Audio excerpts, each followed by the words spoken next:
Ladies and gentlemen, it's my great honor and pleasure to introduce to you the Assistant Secretary of State for European and Eurasian Affairs, Viktorии Нуланд. Victoria just recently returned from Kiev and has an update on the situation there, as well as the U.S. government position. Victoria?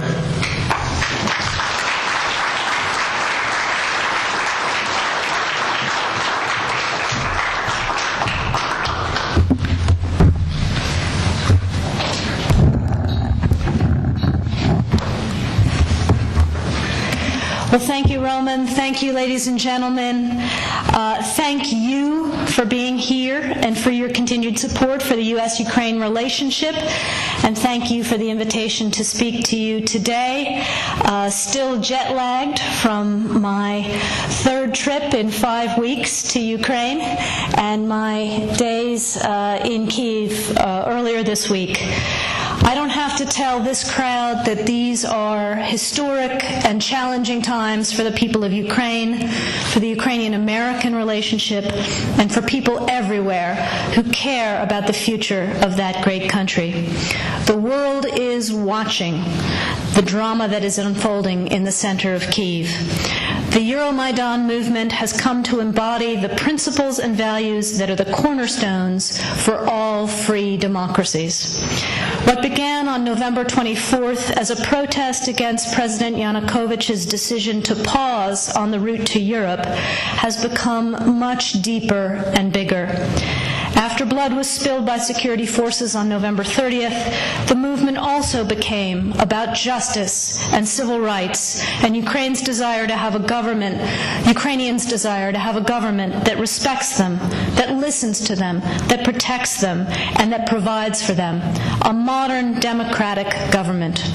That was palpable when I made my first visit to the Maidan on December 5th. When Ukrainians say they are European, this is what they mean.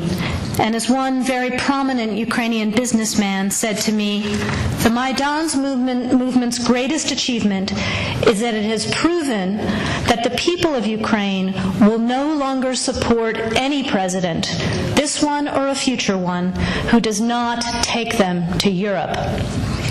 Throughout this period, the United States message has been clear and unequivocal.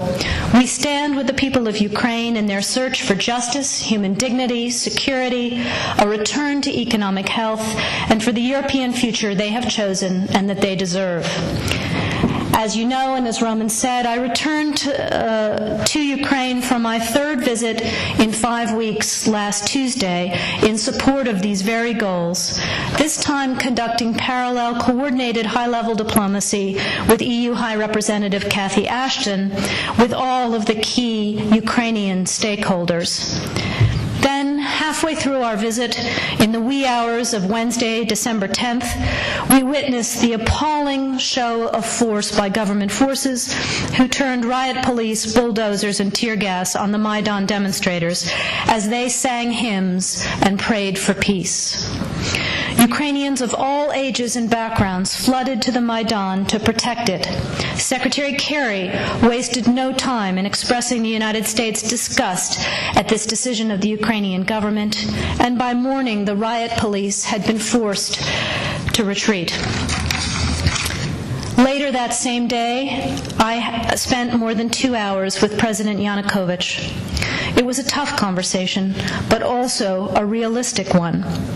I made absolutely clear to him on behalf of the United States that what happened December 10th, and more generally what has been happening in security terms, is absolutely impermissible in a European state, in a democratic state. But I also made clear that the United States believes there is a way out for Ukraine, that it is still possible to save Ukraine's European future, and that is where we wanted to see the President lead his country.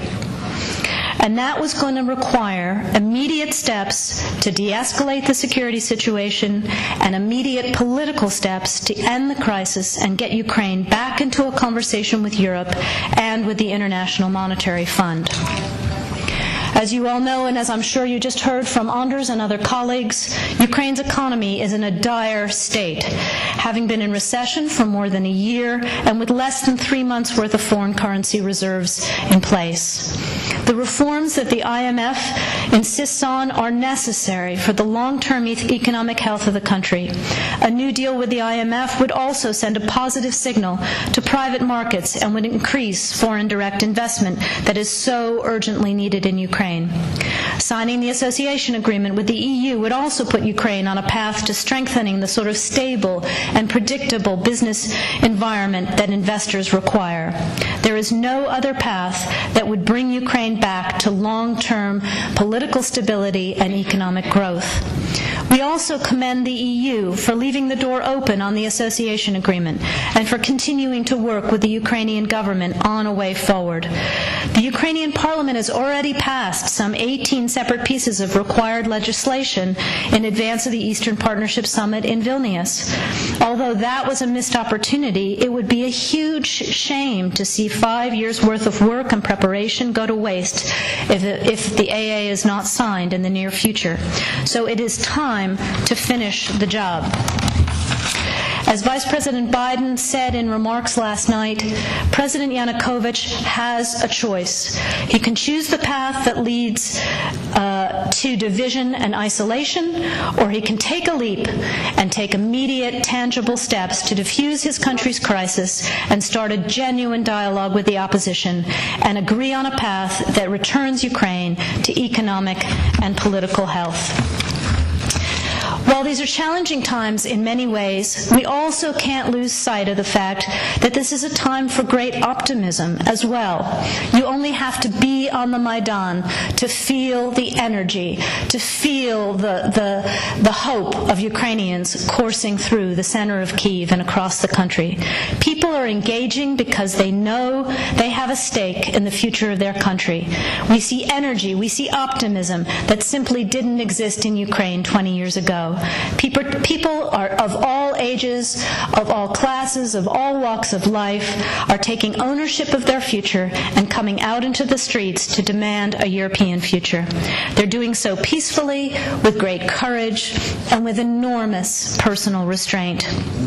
Since Ukraine's independence in 1991, the United States has supported Ukrainians as they build democratic skills and institutions, as they promote civic participation and good governance, all of which are preconditions for Ukraine to achieve its European aspirations.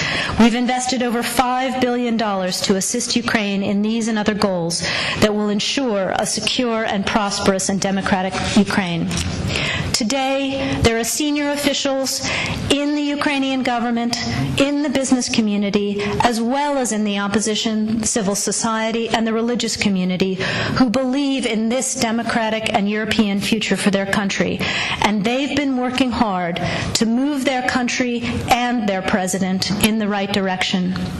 We urge the government, we urge the president to listen to these voices, to listen to the Ukrainian people, to listen to the Euromaidan, and take Ukraine forward. The support of the people in this room is absolutely essential. We thank you for all you are doing. We thank you for your partnership all these years, and we look forward to continuing to stand shoulder to shoulder with you as we take Ukraine into the future that it deserves. Thank you very much for the time today.